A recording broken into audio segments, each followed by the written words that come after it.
Hello there. So, today I want to talk about, well, a couple of things. See if I remember. So, for the past few days, well, the whole reason I bought the sauna hat that you saw in the last video was because I was finding it kind of difficult in the sauna, like over like the past, I don't know, week or so. And what I was noticing was,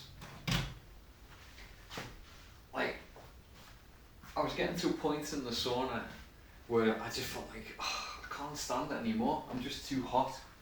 And then I'd look at my clock and I was like, I still have about 7 minutes left, and I was like, oh, I'm getting it. And then I just ended up getting out because I was just too hot. And it was bothering me because, you know, I said to myself, I'm going to stay in, and I just couldn't. And so this had been happening. And then I was just curious. Like today I was in a bit of a rush, and when I got to the sauna I looked at the clock just before I got in, which I don't normally do. And I was like in the sauna and blah blah blah. Get to the point where I'm just too hot again. And I was like, oh, how long's left? And I look at the thing and it's like 7 minutes. I was like, 7 minutes again. And then it occurred to me to look out of the sauna door, which has got a glass, and I could see the clock. And I'd been in there like 20 minutes. And so when I pick up this, like, it's a wind up clock, and when I pick it up, like, you can hear it ticking. But I realised that what had happened as it had stopped, and it's been stopping, it must have been stopping for like, I don't know how long. But when you pick it up and move it a little bit, then it starts ticking again. And that's what I realised today, was that it wasn't ticking. And then when I picked it up, it started ticking. So, why does anyone care? Well, what's the point? Why am I telling you know, about this? Well, the point is, when you're trying to, so I'm trying to measure some sort of, not necessarily progress, but I was trying to like get some kind of handle on, well, you know, I try to stay in the sauna the same amount of time every day, and I was trying to figure out why suddenly I was feeling too bad to, you know, I just couldn't do it because I wasn't feeling right, etc, etc. And it turns out that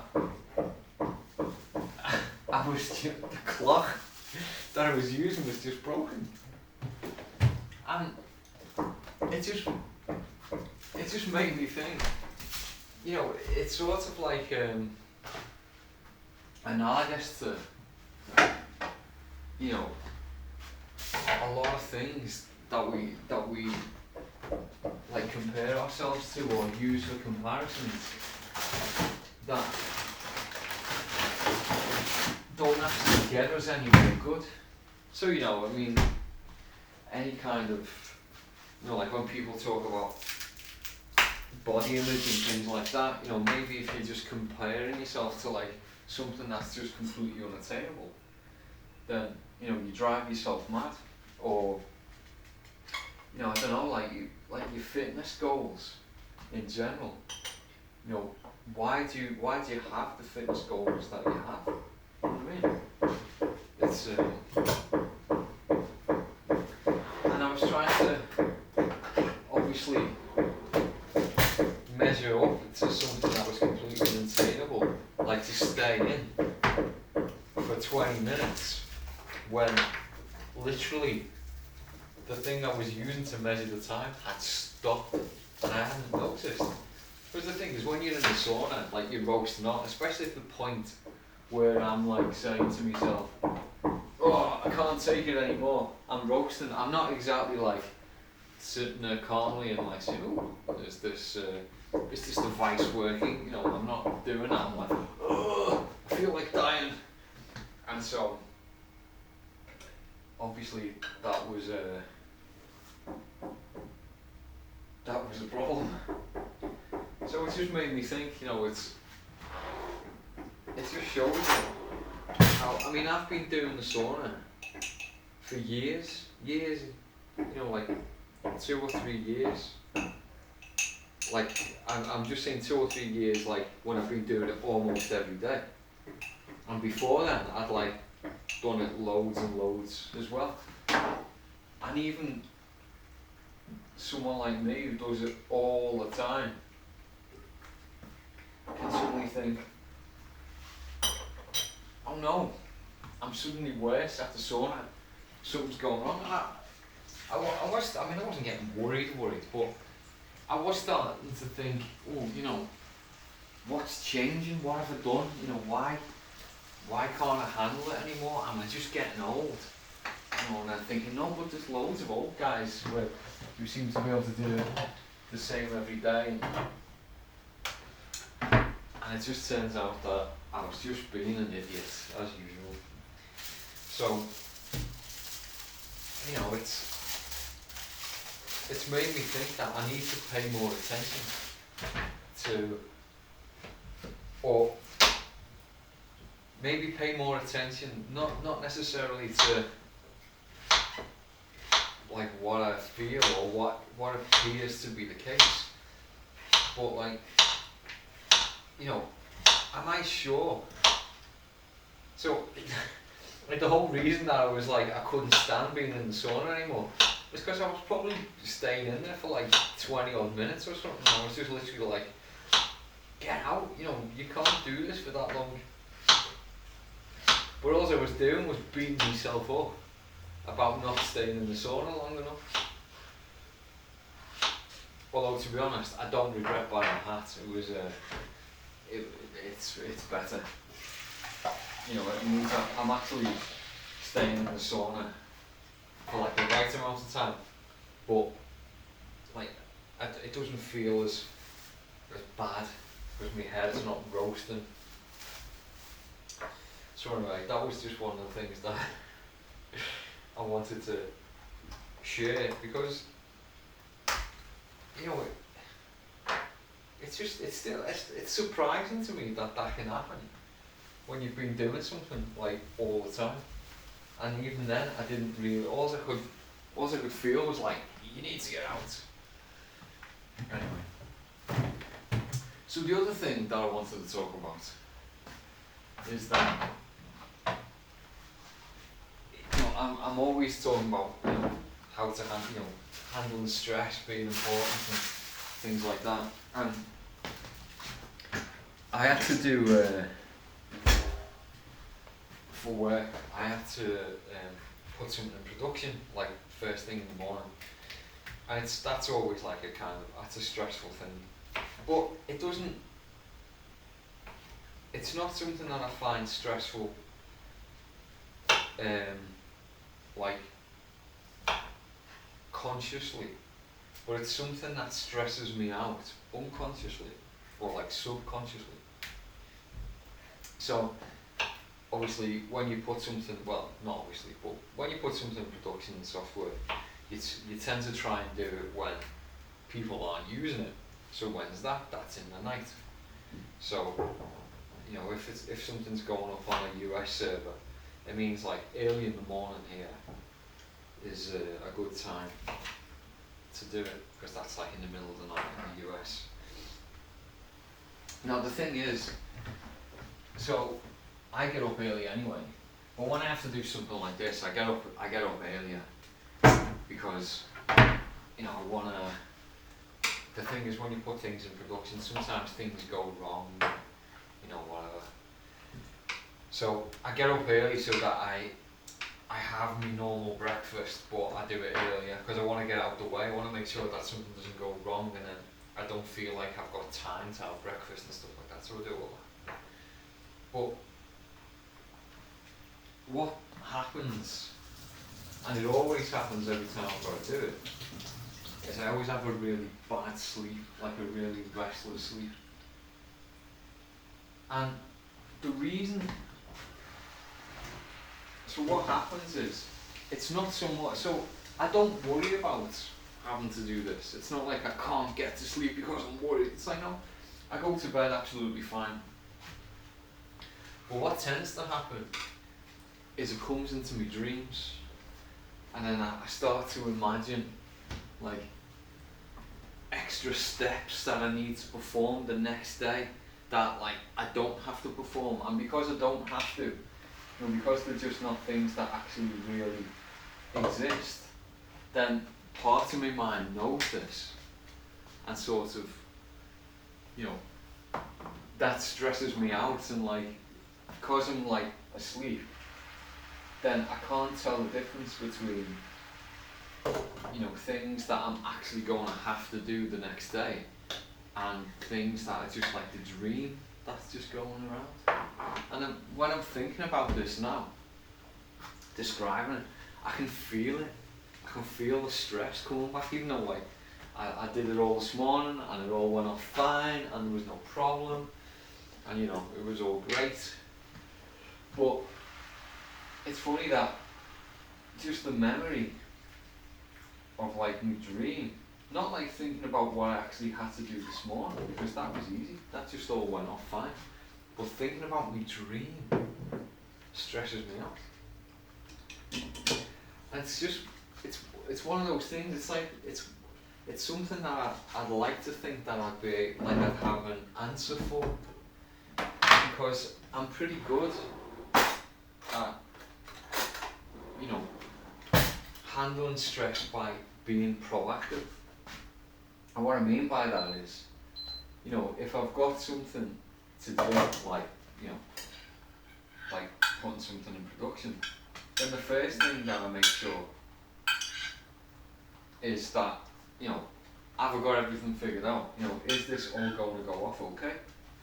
And the reason that I do this is because I know that if I don't, then it's going to stress me out. And I don't like being stressed out, and I don't like not being able to sleep, and I don't, the whole thing. So, I'm consciously proactive in terms of, I do go over the details, and I do make sure that it's all okay. But I still haven't got an answer to this, but handling your subconscious isn't easy. So the part of my mind that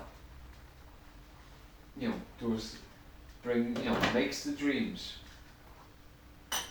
then that obviously isn't all cool about me. I don't know if it's it doesn't trust that I've got it all sorted out, or that if it just doesn't know. Because let's face it, when you organise something, there's always part of there is an unknown factor there. Literally I could have started putting it in production, and some server in the US might not have worked. I can't control that, and it's not even something that I could fix. So at that level, if it's not something that I can fix, why should I even care anyway? But obviously part of me was worried about that. And so it sort of made me, the whole reason I'm talking about it is that it's made me realise that there are parts of you that you can't control. How do you get your dreams under control? I mean, maybe it's just like an inevitable part of getting, being able to do your job well, or being able to, caring enough. The only reason that you care enough to actually be meticulous and make sure that everything's going to go off right, you can't have that level of care without it actually infecting your subconscious, that it's going to worry about it. I mean, maybe that's just it.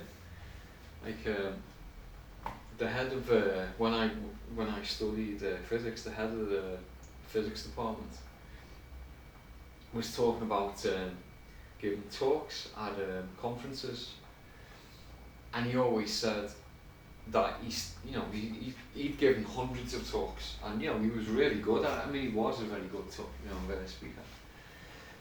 And he said, like, the day that he doesn't get nervous to give a talk will be the day he gives a bad talk. And that stuck with me, because it did make me think about, it's like, wow, but this guy's just so good anyway, how could he be nervous giving a talk? And maybe it's just inevitable. Maybe, I mean, I don't know. I mean, sure, I think it's handleable, because although he gets nervous giving a talk, the reason he gives good talks is because he's got everything completely prepared. He completely knows what he's going to talk about, and so it's. But would we just get complacent if we don't? I mean, is that the difference between like going into an exam and being nervous because the result of the exam is going to impact your life, compared to going into an exam and being nervous because you just know you don't know it? I'm like, how can you? I'd love to be able to figure out a way to tell the difference. And I mean, I can tell the difference. I've always been able to tell the difference between going into an exam and not knowing it. But is it just like pre-match nerves type of thing? I mean, maybe that's it. I don't know any professional footballers, but I wonder if they have trouble sleeping before an important game. I bet they do. I mean, maybe that's just it. But it's kind of strange, because like I the whole point of this YouTube channel is to talk about self-responsibility and empowerment and taking the initiative in life to sort of to make your own life better, but not only just make your own life better, because the only way you can be in any position to like affect other people in a positive way is if you've got your own shit under control. You know what I mean? It's like you can't do it. You just it seems ridiculous to me that people try and fix the world when they just so obviously haven't got their own life in any sense of order. And it's kind of strange to me as well when like I'm lying in bed or and I'm realising, because before I got up there was part of me that was realising this isn't real, this is just a dream, you're just beating yourself up unnecessarily, which is good. Because there was a time in my life when I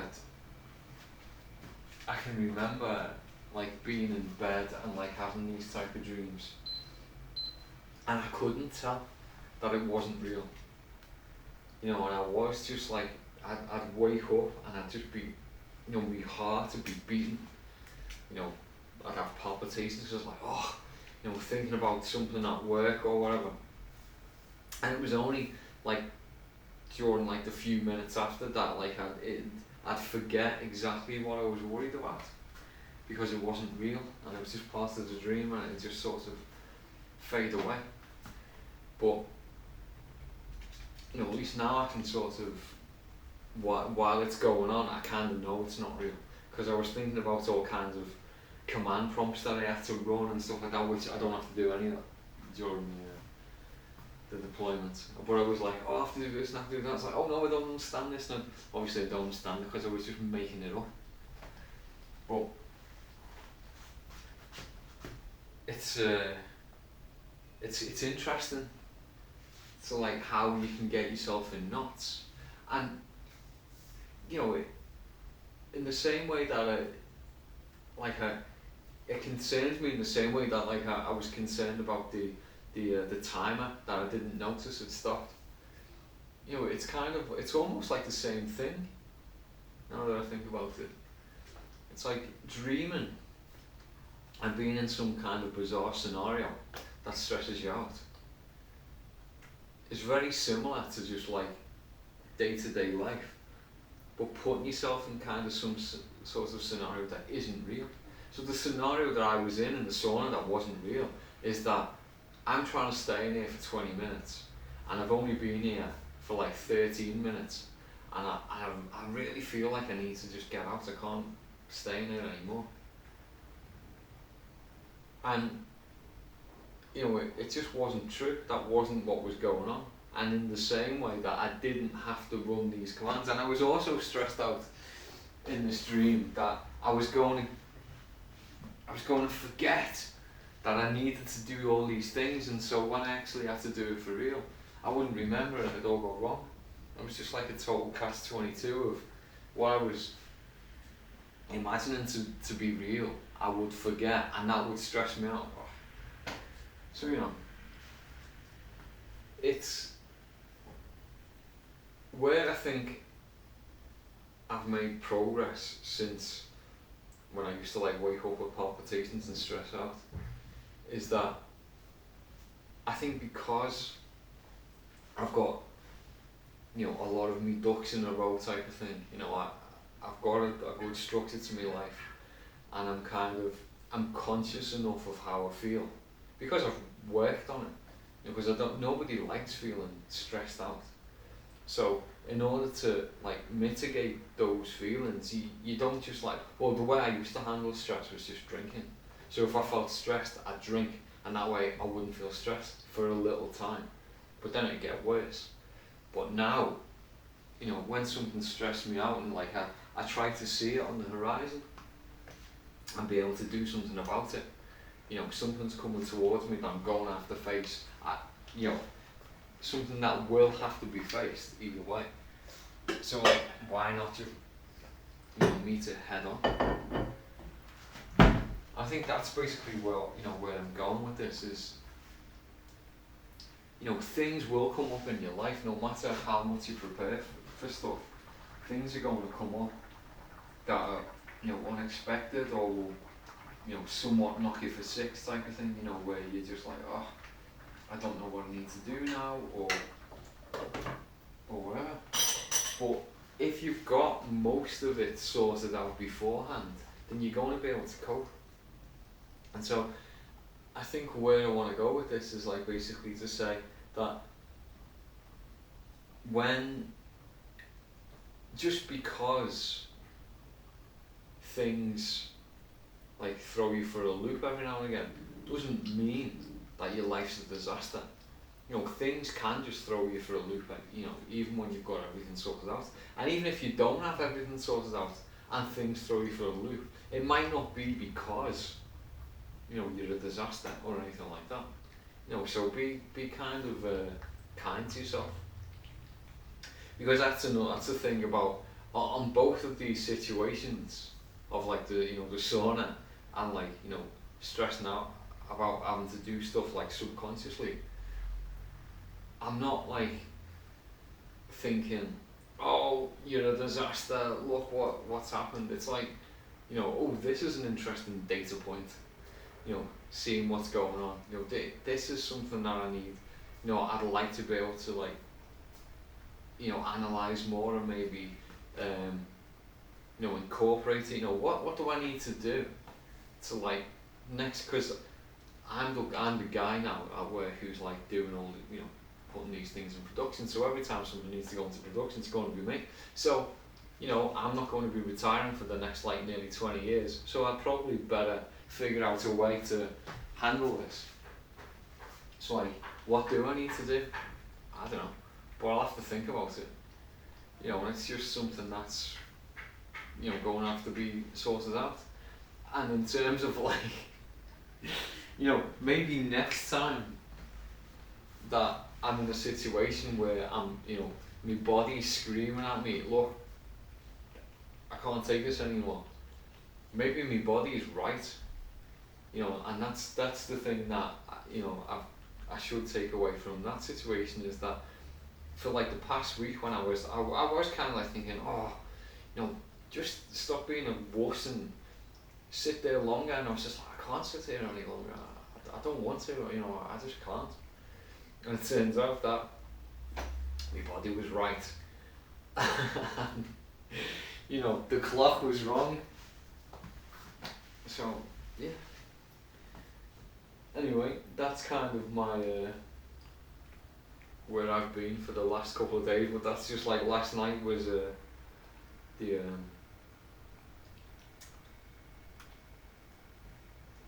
last night, you know, was sort of it sounds a bit punished to say that it was a wake up call, given that I'm talking about dreaming, but it was quite a revelation to me. To think, you know, even though I think I've got something to control, I haven't. I mean, maybe I need to do more tapping. Maybe that's what I'll do next time. Before the night before, I'll actually tap through it. Like, and even though I feel okay about it, maybe that'll just sort me out. And definitely when anything that comes, when my body is telling me stop it, I am actually going to pay attention. That's well within my my ability to fix. Anyway, my lunch isn't ready yet, but I don't have anything else to talk about because I don't want to just ramble on even more. So today you won't get to see the food getting served. I'm going to wait another 10 minutes, but you don't have to hear me prattling on. So thanks for listening. I don't know if you can see the dog there. He's been here today. And see you next talk.